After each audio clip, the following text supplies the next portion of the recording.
in the initial synopsis for Somewhere Beyond the Sea, and I'd started writing it in the summer of 2016. I'd had the okay, I had the green light, I knew what I was doing, and in the September my dad suddenly felt very unwell, went into hospital and was diagnosed with late stage cancer. And from the moment that he was diagnosed to the moment he died was 5.5 weeks. I was in the middle of writing this story where the main character loses her dad, and it was just incredibly difficult to write. It's interesting in the book that grief is a really important theme.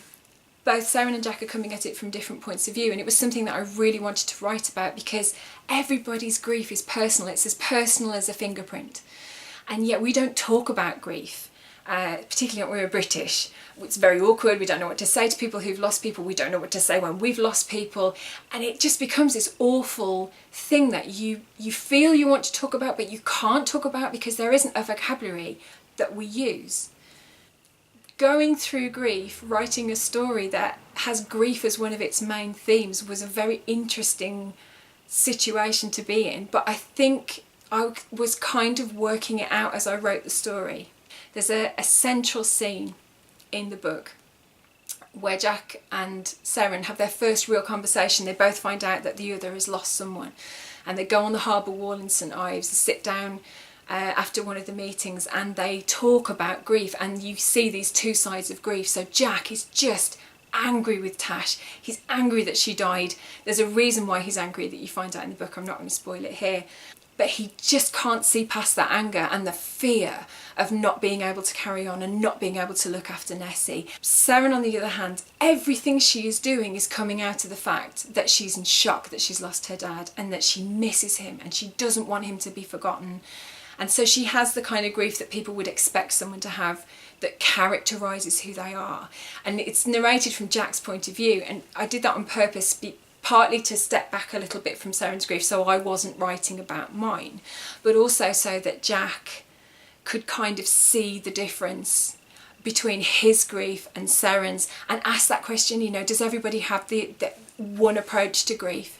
I am prouder of that scene than I am of any other scene that I've written in the 9 novels that I've written, because at that point it helped me understand where I was at in my life. And I think you wouldn't necessarily need to know that in order to read that scene, but when you do, that's where it's come from. And the fact that it happens overlooking beautiful St Ives Harbour as the lights is going and the stars are coming out, it just seemed like a perfect place, a real place of restoration, a real place of kind of healing. And it starts there, and it actually starts Seren and Jack moving closer together because they realise they have this huge thing in common, even if they feel that they're coming at it from different sides. When I heard that chapter read by Jonathan Bailey in the audiobook, it blew me away because I realised what I'd written, and sometimes the only way to realise what you've written is when you hear it spoken back to you. And because his performance is so beautiful in that scene, it made me incredibly proud. It reduced me to tears. I've shed a lot of tears writing this book, most of them very happy, but at that point it was kind of, yeah, that's the key scene.